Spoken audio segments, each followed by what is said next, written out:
Halo teman-teman, balik lagi bersama aku Aga. Yuk kita bahas terkait dengan pertanyaan-pertanyaan yang udah masuk ke aku. Nah, ini ada pertanyaan menarik nih dari salah satu teman kita melalui WhatsApp ya. Pertanyaan menarik. Jadi gimana ya caranya kita mengoptimalkan kemampuan komunikasi biar kita nggak medok, karena aku ada kendala pada saat tahap interview gitu, mendaftar ke suatu perusahaan di posisi customer service gitu ya, tapi aku ngerasa bahwa aku gagal karena aku mendok sih gitu. Gimana sih caranya? Nah, oke teman-teman, apakah di sini ada yang sudah pernah menemukan masalah yang sama? Apakah sudah berhasil melalui masalah ini? Kira-kira ya, memiliki aksen kedaerahan, memiliki logat ya, mendok lah istilahnya, apapun itu. Menurut teman-teman, apakah itu adalah sesuatu hal yang negatif, sesuatu yang kurang? Apakah hal tersebut harus dihilangkan? Lalu gimana caranya biar kita bisa ya, tidak memperoleh masalah karena ada hal ini? Nah, di sini aku pengen sharing terkait dengan sudut pandangku ya teman-teman. Mungkin nanti bisa dijadikan referensi, atau misalkan teman-teman ada pandangan lain juga bisa. Jadi kayak gini, logat kedaerahan gitu ya, atau aksen lokal, aksen kedaerahan itu merupakan sesuatu hal yang wajar ya, wajar dimiliki oleh setiap manusia, karena itu adalah hasil bentukan dari teknik komunikasi yang biasa dia lakukan di lingkungan dia berada. Misalkan kita ada di Indonesia, ya wajar kalau kita punya medoknya orang Indonesia menurut orang non Indonesia. Lalu kita tinggal di suatu daerah di mana di Indonesia itu bahasa daerah kan ada ratusan ya gitu, sehingga kita ya akan terpapar atau memiliki logat kedaerahan. Kenapa? Lah itu logat itu dia merupakan penyerta dari bahasa daerah itu. Misalkan aku sendiri, aku adalah orang Jawa, ya pasti logat Jawa tuh ada, karena aku sejak kecil ya komunikasi tuh sering bareng teman-teman ke keluarga gitu ya, menggunakan bahasa bahasa Jawa, sehingga logat-logat Jawa itu tetap ada. Nah, di sini gimana sih sikap kita yang harus kita ambil? Apakah kita harus menghilangkan logat gitu ya? Buat aku pribadi yang penting itu adalah pede aja, dan logat tidak perlu dihilangkan. Karena logat kedaerahan, dialek kedaerahan itu bukan faktor utama kita dapat atau enggaknya suatu pekerjaan. Tapi ada pekerjaan-pekerjaan ya yang dia membutuhkan logat, logat kedaerahannya tidak muncul. Jadi lebih ke netral begitu. Nah, misalkan posisinya posisi apa? Yang jelas adalah satu, kalau teman-teman jadi customer service atau call center di suatu perusahaan gitu. Kita akan diupayakan untuk menggunakan ya bahasa Indonesia yang baik dan benar tanpa ada logat atau dialek kedaerahan. Mungkin teman-teman jadi presenter, jadi MC, jadi reporter dan lain-lain yang menuntut teman-teman untuk banyak berkomunikasi menggunakan bahasa yang dalam tanda kutip tidak ada logat kedaerahan. Nah, menghilangkan logat ini tidak harus dalam tanda kutip benar-benar kita tidak miliki ya, tapi ya kita punya, tapi nggak usah dikeluarkan pada saat momen itu, dan itu bisa dilatih. Anggap aja gini teman-teman, kalau sudut pandangku tuh logat kedaerahan tuh anggap aja ini deh, pakaian adat daerah gitu kan. Pakaian adat daerah itu kan merupakan identitas ya. Nah, logat kedaerahan itu anggap aja identitas teman-teman. Tapi kira-kira misalkan gini, teman-teman kan punya pakaian adat, kira-kira pakaian adat itu akan dipakai di banyak tempat nggak? Apakah di semua tempat teman-teman akan menggunakan baju adat daerah tersebut? Kan enggak ya teman-teman, pasti kan akan disesuaikan kan. Nah, itu kita bisa memperlakukan hal yang sama kepada teknik komunikasi kita yang terkait dengan logat. Nah, gimana caranya? Nah, aku ada beberapa tips ya untuk menghilangkan gitu efek-efek logat kedaerahan, tidak dalam tanda kutip dihilangkan untuk tidak dimiliki, tapi agar tidak terlalu muncul di saat-saat tertentu yang memang membutuhkan komunikasi dengan logat yang netral, dengan aksen yang netral. Nomor satu adalah silakan teman-teman nonton ya, nonton orang berbicara dengan bahasa Indonesia yang benar dan baku. Ingat, tidak serta-merta bahasa Indonesia, tapi bahasa Indonesia yang formal dan baku. Misalkan nonton aja dulu ya pembaca berita, udah tonton aja, tonton dengerin, ditonton didengerin udah.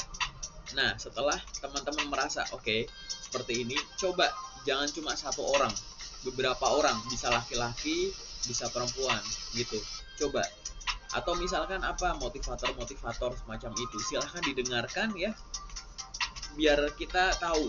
Jadi itu jadikan benchmarknya dulu. Oh jadi seperti ini ya yang namanya berkomunikasi seperti itu. Nah selanjutnya adalah gini, tadi aku bilang di awal bahwa logat kedaerahan bisa muncul karena teman-teman terbiasa untuk berkomunikasi menggunakan bahasa daerah.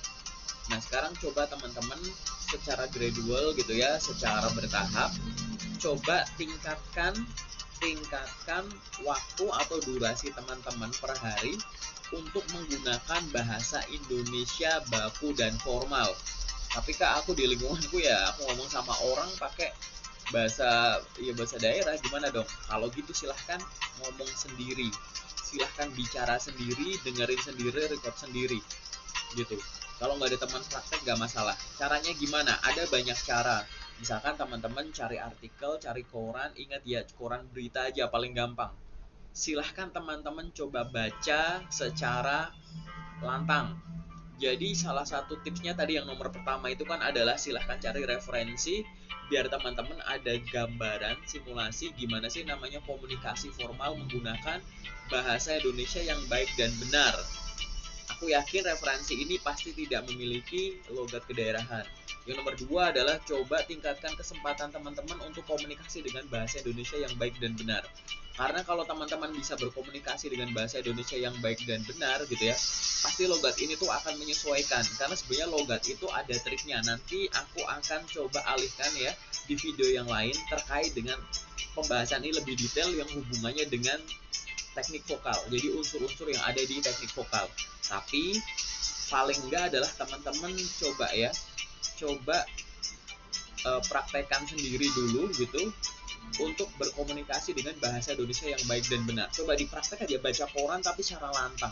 Itu caranya semacam itu. Coba baca artikel secara lantang, dibaca benar-benar a i u e o nya tuh ya jelas gitu. Coba aja dulu. Karena sebenarnya kalau ya ini shortcut dulu ya, spoiler untuk video yang selanjutnya, bahwa yang namanya medok atau enggak ada huruf-huruf yang rawan. B, D, G, H, J. B, D, G, H, J ini adalah huruf-huruf sumber medok. Entah teman-teman berasal dari daerah mana, biasanya medoknya tuh di situ. Jadi ini bisa dilatih ya. Setelah kita berusaha secara rutin nonton video orang berkomunikasi dengan bahasa Indonesia yang baik dan benar, yang baku, kemudian teman-teman praktek. Nah, coba teman-teman rasakan untuk berbicara tapi nggak usah buru-buru. Bicaranya itu yang tenang, bicaranya itu nggak usah pengen cepet-cepet kelar, coba dinikmati. Karena tadi secara nggak langsung teman-teman unsur komunikasinya tadi ya, itu teman-teman akan latih gitu. Mungkin teman-teman belum tahu secara definisi unsur-unsur yang ada di teknik vokal, tapi di situ teman-teman akan berlatih, nggak usah buru-buru, karena orang buru-buru biasanya medoknya akan keluar. Karena kan sesuatu yang tertanam, teman-teman enjoy gitu ya, tiba-tiba medoknya keluar. Tadi biasanya di salah satu huruf ini di B, D, G, H, J gitu, biasanya dia akan muncul. Nah kalau teman-teman sudah terbiasa semacam itu gitu ya, itu adalah teman-teman cuma baca kan. Nah challenge selanjutnya kalau teman-teman mau belajar lebih detail adalah coba baca huruf dengan cara mengeja. Ini adalah caraku sendiri. Mengeja tuh misalkan kayak KEPADA, kepada gitu, boleh gitu. YANG, yang. TERHORMAT, terhormat, gitu-gitu. Coba ya baca satu kalimat tapi bacanya gitu, dieja terus baru baca, dieja baca, eja baca gitu. Ini buat ngelatih. Atau cara lain yang biasanya aku gunain itu adalah dengan tadi, karena kan kalau huruf, aku kan orang Jawa nih, jadi BDGHJ itu kan kelihatan. Mungkin teman-teman yang lain di daerah lain juga bisa coba cari kata yang mengandung semua unsur ini, BDGHJ ini. Misalkan huruf depannya B, D, G, H, J, yang B apa, D, G, H, J yang huruf depan. Kemudian cari kata yang huruf B, D, G, H, J nya itu di tengah atau yang ada di belakang kayak gitu. Nah tapi daripada misalkan teman-teman nggak telaten gitu ya, nggak teliti atau nggak sempat memilih memilih apa sih, kata-katanya susah banget, ya udah cari artikel aja, kan pasti satu artikel itu pasti ada semua huruf ini kan, dan coba dibaca secara lantang. Dan yang selanjutnya adalah pede aja untuk belajar gitu. Jadi belajar ini tuh teman-teman jangan ngerasa minder gitu, kayak aduh aku orangnya punya logat nih, aduh aku gini gitu, jangan. Teman-teman itu punya karakteristik sendiri, teknik komunikasi sendiri yang unik, dan logat kedaerahan itu bukan sesuatu yang memalukan, bukan sesuatu yang harus dihilangkan secara permanen dari diri seseorang, tapi hanya tadi seperti perlakukan seperti suatu pakaian ya teman-teman. Kalau memang belum untuk momennya, belum untuk kegiatan, ya pakaian itu jangan dipakai, ibaratnya seperti itu, apalagi hubungannya dengan karir gitu kan. Silahkan dilatih.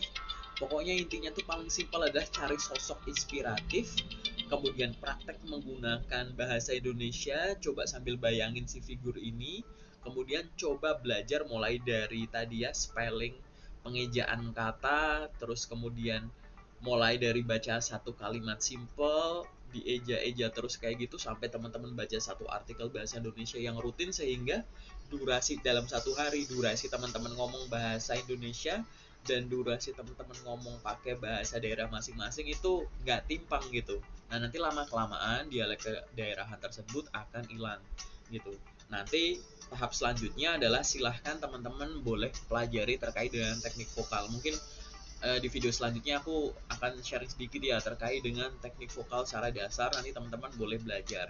Nah cara terakhir yang aku sarankan terkait dengan bagaimana caranya untuk menghilangkan logat kedaerahan adalah dengan cari guru vokal, cari guru public speaking gitu. Ini lebih advance ya, jadi beliaunya nanti akan tahu bahwa oh si anak ini harus diginiin, dia harus diginiin, dia harus diginiin, karena memang ada anak tuh yang memang udah kental banget ya dengan dialek kedaerahan, ada yang memang ya sebenarnya cuma tipis doang, cuma karena dianya nggak pede aja gitu.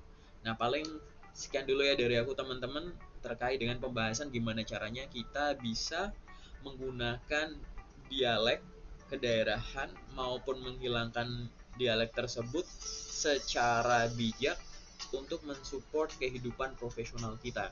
Nanti aku lanjutin pembahasan ini di sesi yang kedua terkait dengan teknik vokal dan cara untuk menghilangkan minimal logat kedaerahan yang biasanya muncul di 5 huruf tadi B, D, G, H, J.